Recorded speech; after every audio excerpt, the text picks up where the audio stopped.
কেমন আছো শিক্ষার্থী বন্ধুরা? আশা করি ভালো আছো।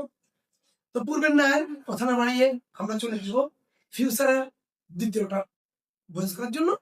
তো আমরা আবার সেই সাবজেক্ট এবং অবজেক্ট আমার সেই ছোট্ট কবিতাটা আর যে ভাগ দিয়ে ভয়েস করবো সে ভাগটা নির্ণয় করে তুমি অতি সহজেই যে কোনো সেন্টেন্স যেভাবে তৈরি করবা শুধু কবিতাটা এবং সাবজেক্ট মধ্যে মিল রেখে করে ফেলতে পারো। হাজার হাজার ভয়েস শেষ করে ফেলতে পারবে। ঠিক আছে, আমরা কথা না বাড়িয়ে কাজে চলে আসি। অপোজিট হয় সাবজেক্ট প্লাস দুই থাকে তাই প্লাস বিং, অর্থাৎ shall be being will be. Shall be being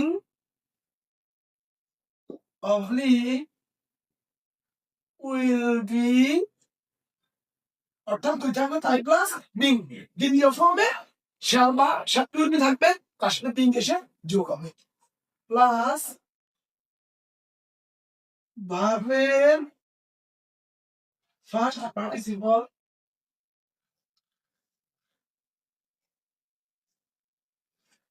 plus by oblique to oblique for plus subject হবে অবজেক্ট।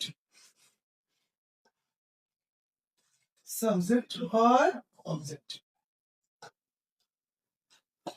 চমৎকার ভাবে বলতে পারো। এবার সেন্টেন্সে চলে আসি। আরেকবার মনে রাখি, বাই টু ফর সকল ক্ষেত্রেই বাই যোগ করা হয়, কিন্তু একটা শব্দ রয়েছে নো। নো থাকলে তোমরা করতে পারো, নো থাকলে যদি শব্দ নো থাকবে তখন বলবে টু, আর ফর বসবে ব্রিং এবং বাই থাকবে।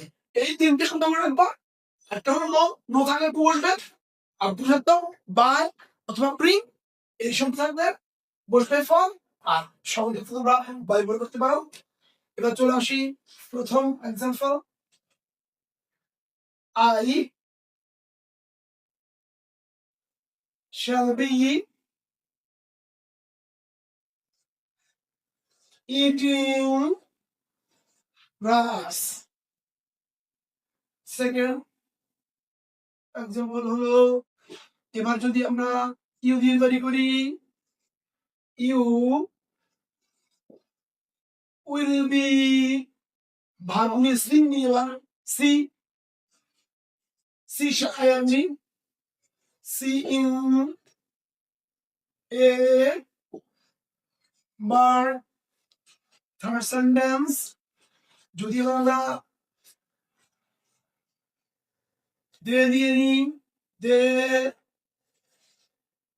Will be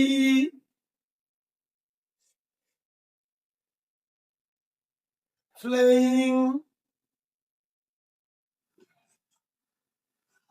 football.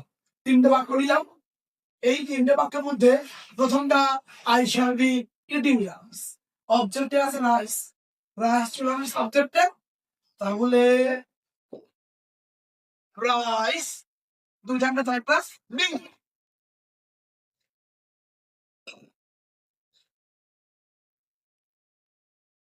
Rice will be being verb participle eat and eaten.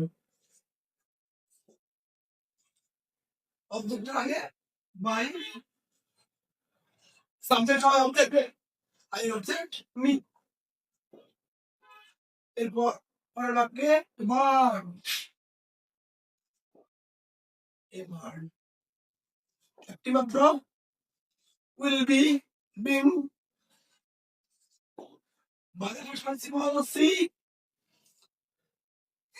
C সসলি সি, সি স সিন,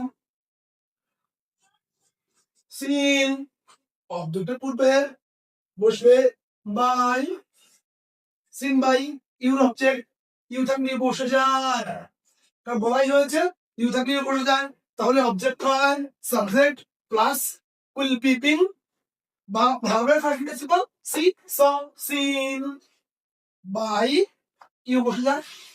এরপর আসি ফুটবল অবজেক্ট, সাবজেক্ট হয় ফুটবল, ফুটবল একটি মাত্র will be being,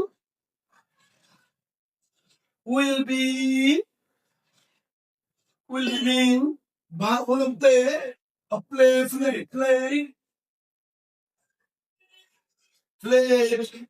play হবে তার পূর্বে কাও by their object them। তাহলে তোমাদের আরেকবার বুঝেই বলি, যদি সাবজেক্ট এবং অবজেক্ট ধারণা থাকে, কবিতাটা আমার সম্পূর্ণ ক্লিয়ার থাকে, তাহলে প্রেজেন্ট টেন্সের ফর্মুলাটা পর্যায়ক্রমিক থাকে। আর ভাগ তো হাজার হাজার রয়েছে, সেগুলো দিয়ে তুমি বা তোমরা অতি সহজেই বুঝতে পারবে।